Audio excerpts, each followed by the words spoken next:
Shalom Bapak Ibu Saudara, kita teruskan renungan kita Injil Kerajaan Sorga. Ini kita masuk kepada tema kecil penghakiman gereja yang ketiga, yang akan kita bicarakan secara khusus dari surat-surat Rasul Yohanes, kitab Wahyu ya, dan surat-suratnya. Nah, kita melihat bahwa penghakiman gereja ya, itu jelas bahwa tidak semua orang Kristen mendapat upah di situ ya. Ada yang dilempar bahkan ke dalam kegelapan yang paling gelap, itu hamba satu talenta itu. Ada juga perumpamaan hamba yang setia bijaksana dengan yang jahat itu juga dilemparkan juga itu ya. Yang jahat itu bahkan dalam dia meratap kertak gigi ya. Jadi jangan mau ditipu-tipu lagi lah ya, mengatakan sekali percaya sekali selamat tetap selamat ya, nggak akan dipermalukan, Tuhan Yesus datang akan bawa kita ke surga nunjau di sana, nyanyi-nyanyi. Jangan lagi mau ditipu seperti itu ya. Jangan bodoh lagi lah. Ini waktunya kita untuk mohon kasih karunia Tuhan, untuk kita melihat realita atau kebenaran daripada kerajaan sorga itu yang bagaimana. Nah, kita akan masuk dulu dari surat Yohanes ya. Yang pertama kita melihat di pasal 2, pasal 3, kita nggak baca dulu semua. Yang penting saudara lihat. Di situ 7 gereja itu, setiap ayat itu, di setiap bagian terakhir itu ada dikatakan barang siapa menang ya. Dari gereja dari mulai Efesus itu sampai kepada Laodikia itu semuanya itu ditantang. Barang siapa menang. Sudah tahu kalau kalimat barang siapa menang itu berarti kan ada yang kalah kan ya. Nggak mungkin dong kalau semuanya menang, semua anggota gereja itu menang, 7 gereja ini. Dia nggak mungkin dari firman Tuhan bilang, ayo barang siapa menang. Loh, orang semuanya menang kok. Ya, jadi dari kalimat itu aja, panggilan pemenang itu, barang siapa menang, itu udah bukti kuat bahwa tidak semua anggota gereja itu pemenang.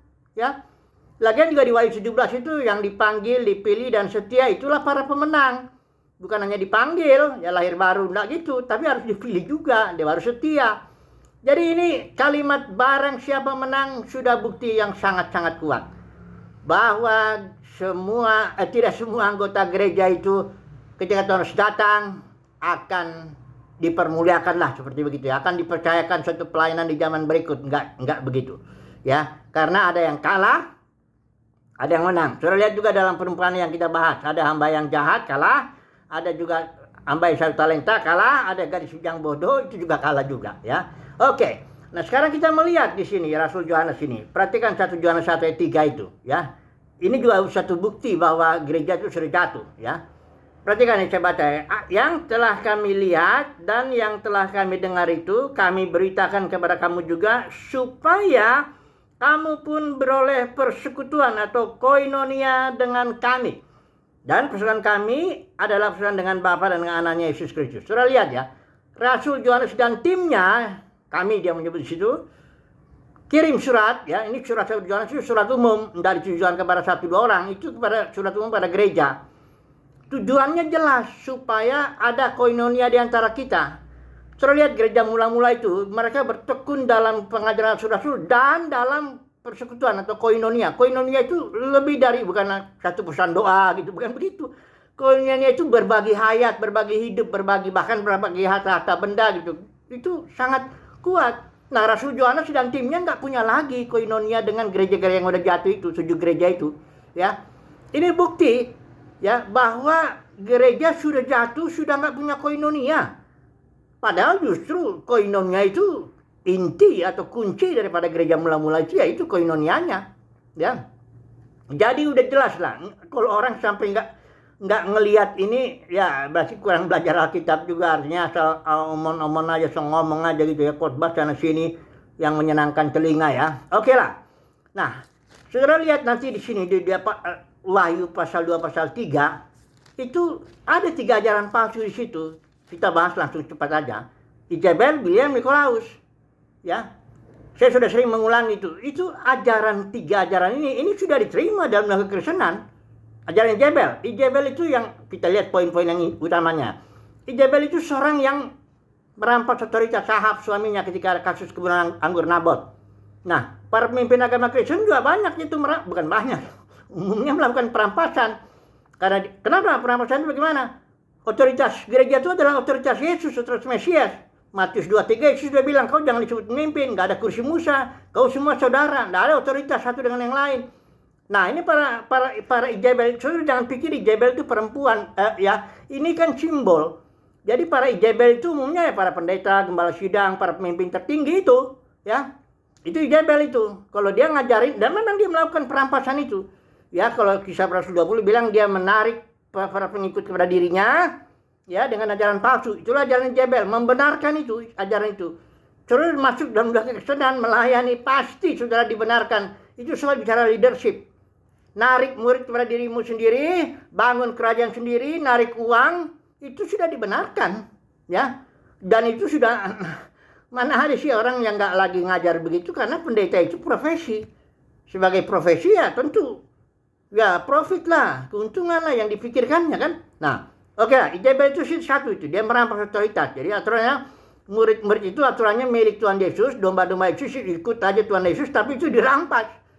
Sehingga murid-murid Tuhan mengikut para pemimpin A, pemimpin B, pemimpin C. Makanya dalam Kristen banyak tuh pengikut pendeta A, pendeta B. Ini domba saya, ini macam-macam di situ. Itu Ijabel. Saudara jangan pikir Ijabel ini seorang yang lemah ya leadershipnya. Oh dia sangat kuat dan dia sangat berani sekali. Dan dia punya meja istana itu para ratusan lebih tuh nabi-nabi palsu tuh makan di situ. Jadi Ijabel ini seorang yang kuat, strong will ya, yang kaya juga, ya dia karena di Ahab ya. Dan seorang yang berani sekali. Ketika Elia sudah potong itu semua nabi-nabi palsu, Ijabel dikasih tahu, oh dia nggak takut. Kiranya katanya nyawamu seperti nabi-nabi yang kau potong itu, katanya Ijabel. Takut, malah Elia yang takut, kabur Elia. Jadi Ijabel dan bilang kekristenan, oh itu strong will. Seorang yang kuat, seorang yang berkepribadian, punya tujuan, misi, dan visi yang jelas. Tapi untuk bangun kerajaannya sendiri. Dia punya meja, banyak, bisa dikasih makan tuh. Nabi-nabi, pendeta-pendeta palsu, guru-guru palsu, makan di situ. Ya. Saudara jangan pikirlah Ijabel itu seorang yang lemah. Enggak.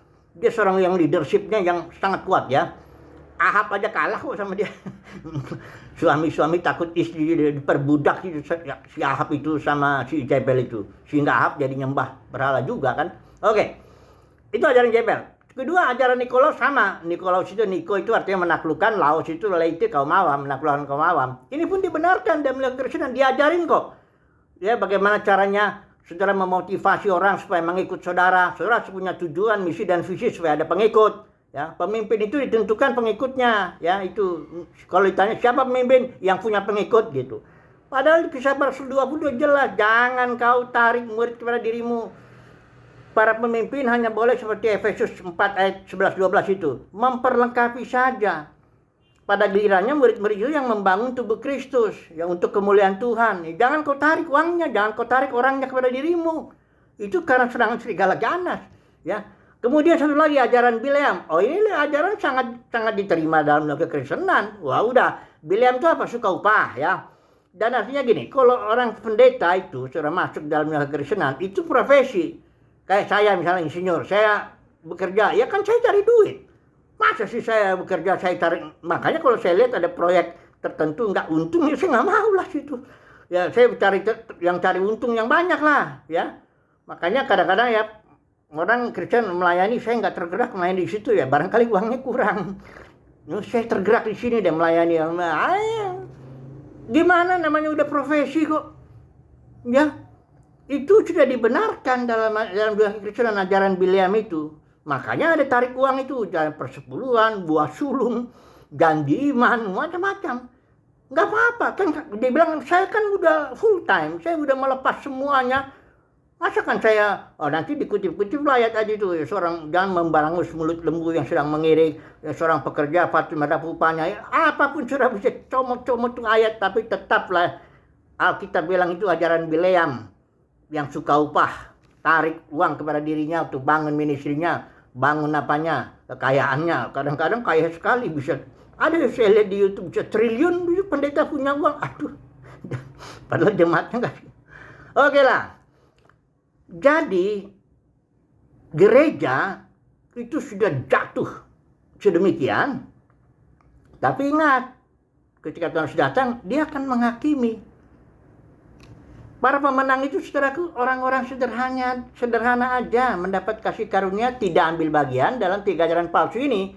Jezebel, Biliam, Nikolaus. Dia ada di luar sistem kekristenan, kosmos kekristenan itu, di luar, orang sederhana yang melayani Tuhan, ya, barangkali sebagai berumah tangga aja, sebagai pekerja, kerja di pabrik, kerja di bengkel, apa semuanya. Dia tapi memberikan firman Tuhan apa yang ada, yang dia mampu bisa lakukan. Dia barangkali juga memberikan rotinya, ya walaupun hanya 5 roti 2 ikan, dia kerjakan itu. Dia enggak cari untung, ya, enggak cari duit dari pelayanan, enggak juga cari pengikut, tarik dirinya. Barangkali memang dia enggak mampu mencari pengikut. Makanya para pemenang itu, saudara, jangan kaget, itu orang-orang yang sederhana. Bukan orang-orang yang top dalam dunia kekristenan. Kalau orang-orang yang top dalam dunia kekristenan, hebat-hebat itu, hamba-hamba Tuhan tanda kutip itu semua, itu kan pasti mempraktekkan 3 ajaran palsu itu. Jezebel, Biliam, Nikolaus. Gimana dia mungkin bisa top kalau dia nggak bikin ajaran ini? Karena sistem kekristenan, kosmos kekristenan itu ditopang oleh 3 ajaran Jezebel, Biliam, Nikolaus, ajaran palsu itu. Ya. Tapi beginilah. Apapun juga yang akan terjadi, nanti kita akan lihat, kita semua akan menghadap tahta pengadilan Kristus. Disitulah tidak ada yang tertutup yang tidak akan dibukakan. Disitulah saatnya yang berbahagialah bagi orang yang mencintai kebenaran, bagi orang yang merindukan, ya, kedatangan Tuhan itu. Ya, ingin tahu kebenaran dia. Waduh, itulah hari berbahagia, ya, bagi kita, ya. Jadi cukup itu aja dulu, ya, nanti kita akan sambung lagi. Intinya, gereja sudah jatuh, tidak semua nanti akan dipercayakan di zaman berikut, ya, ketika kerajaan sorga ditegakkan di muka bumi. Dan yang mendapat kasih karunia para pemenang itu, ya, orang-orang sederhana yang melayani dengan hati yang tulus, ya. Haleluya, amin.